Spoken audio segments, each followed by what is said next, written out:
Hello everyone, my name is Sunday Ohereins with Exit Realty, Bob Lamb and Associates in Murfreesboro, Tennessee. So if you want to buy a house or you have any friends and family that wants to buy a house in Middle Tennessee, feel free to give me a call, send me a text message, send me an email. I will be glad to help. Today we'll be talking about tips for first-time home buyers. We will learn strategies for saving a down payment, applying for a mortgage, shopping for a home, and more. So I categorize these tips into four different parts. One is preparing to buy tips. Number two on the list is mortgage selection tips. Number three is home shopping tips. And number four is home purchasing tips.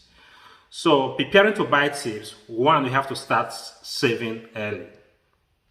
Here are some of the main costs to consider when you are buying a home. You have to save for down payment. You have to save for closing costs. You have to save for home inspection. You have to save for moving expenses. And there are other many and some few little expenses that you will consider when you are buying a home. So let's talk about down payment. Your down payment requirement will depend on the type of mortgage you choose and the lender you are working with. Some conventional loans aims at first-time home buyer. They require a minimum of 3% down payment. So just for example, if you want to buy a home of $300,000 and you are required to pay 3% down payment, that is $9,000. So you have to save for your down payment. Then you have to save for your closing costs and your title expenses. Yeah, and prepaid. So your closing costs, for example, these are fees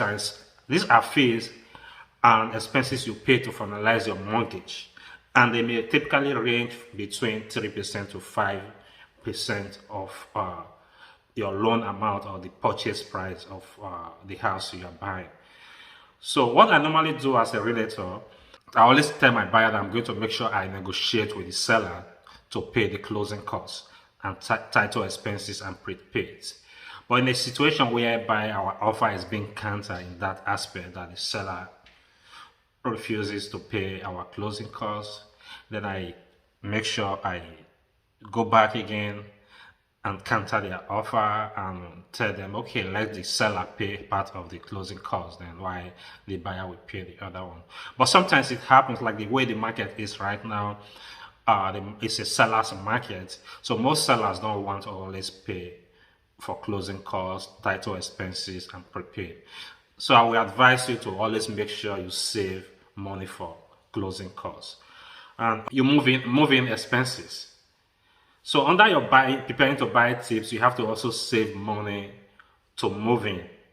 To move your stuff from apartment or from wherever you are to your new home. So you don't want to go into your new home, you go there and just know you left your properties on the other apartment without moving it. So to be on the safer side, not to stress yourself out of your comfort zone, always make sure you save for moving expenses. So after you save everything, all the money you have saved for down payments, you have saved for closing costs, you have saved money for home inspection, termite inspection. Your home inspection is like $500. Then termite inspection is within 35 to $50. So those are not really expensive rather. So what you need is the closing cost, which is very expensive, 3% of your purchase price or the loan amount. Then the down payment, which is a minimum of 3%. So sometimes people go up to 20% down payment depending on how much you can be able to put down to purchase a home.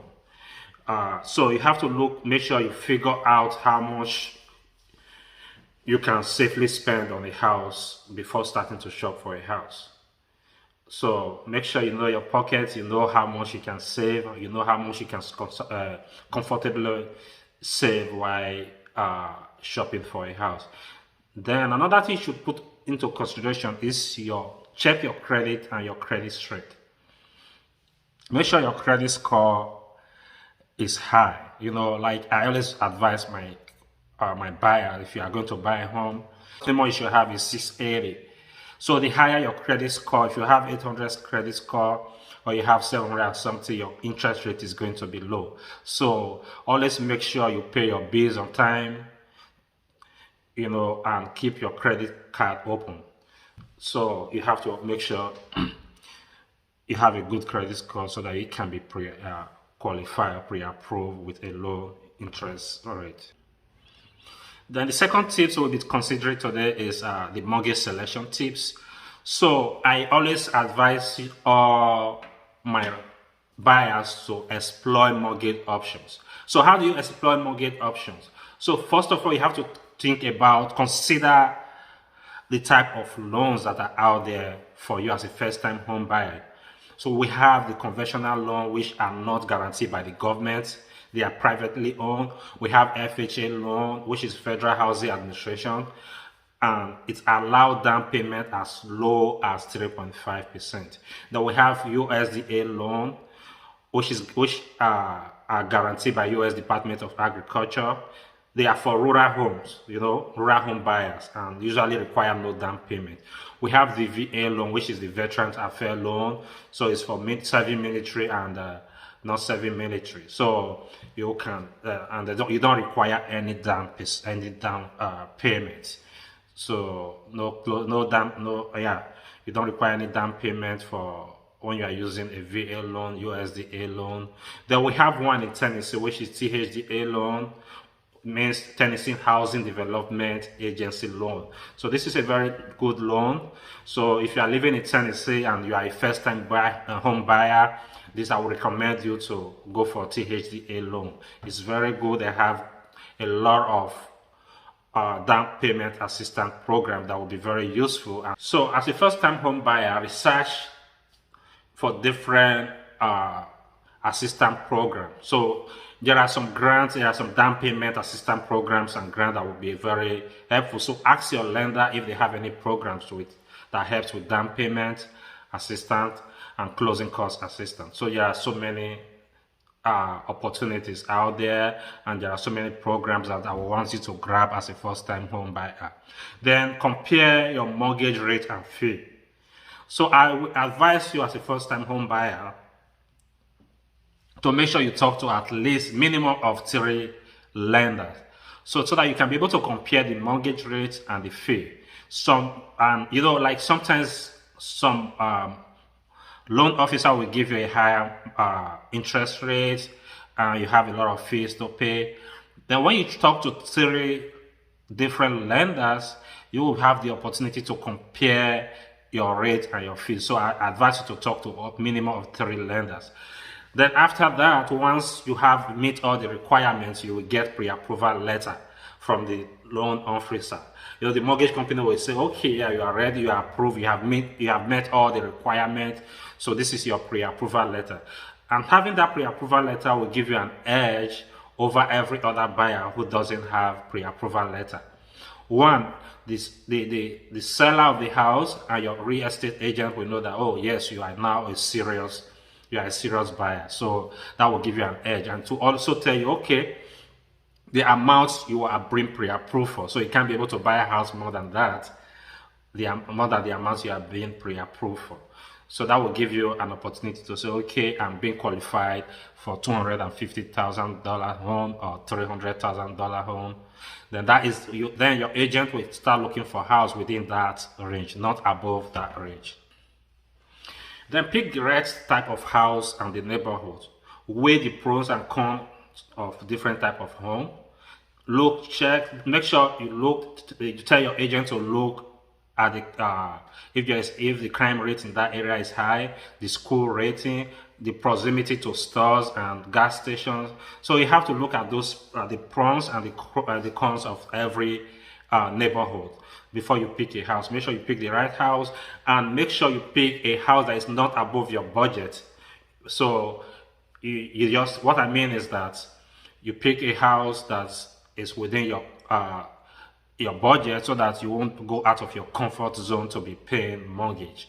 So also put those into consideration. But always make sure you stick to your budget. Don't go above your budget. Stick to your budget so that you won't find yourself in a very critical situation. So, as a first-time home buyer, I will also advise you to always make sure you go to open houses. Utilize it. Open houses is always there. People do virtual open houses if you don't want to go in person because of the COVID.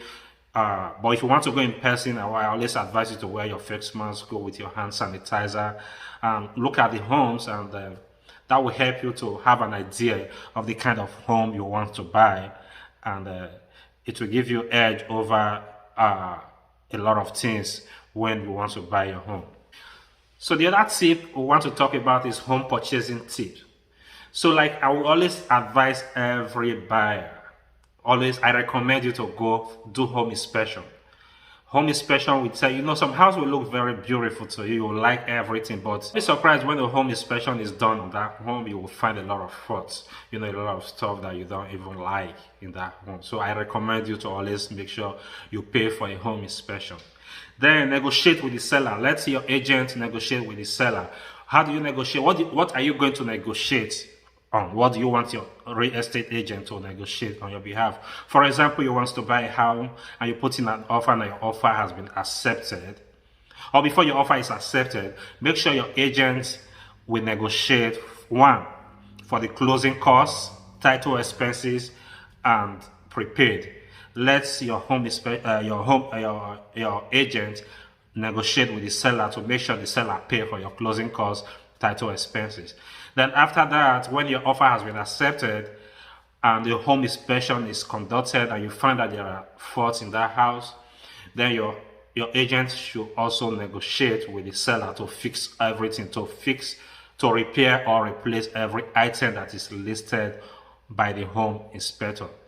Then after that, before your closing and you are comfortable with the house and all the repair has been done, you have to make sure you buy an adequate home insurance. Home insurance will cover a lot of things. It will help you just in case there's an emergency in the house and you need some repair. You having an adequate home insurance that will help you cover a lot of repairs that will be needed in your house. Then also sometimes I would say always buy enough home insurance to cover the cost of rebuilding the home if it is destroyed. So there are home insurance, there are categories of different home insurance that are out there for you. So this is our last our topic for today. Thank you for listening. Thank you for watching. Please like my videos, subscribe to my channel, and invite friends and family to subscribe to my channel. I will talk to you again next time. I'm dropping the next video. It's going to be 10 commandments for first-time home buyer. If you are buying a home, I have 10 commandments for you that you have to obey if you want to get that dream home. Thank you. I will talk to you again.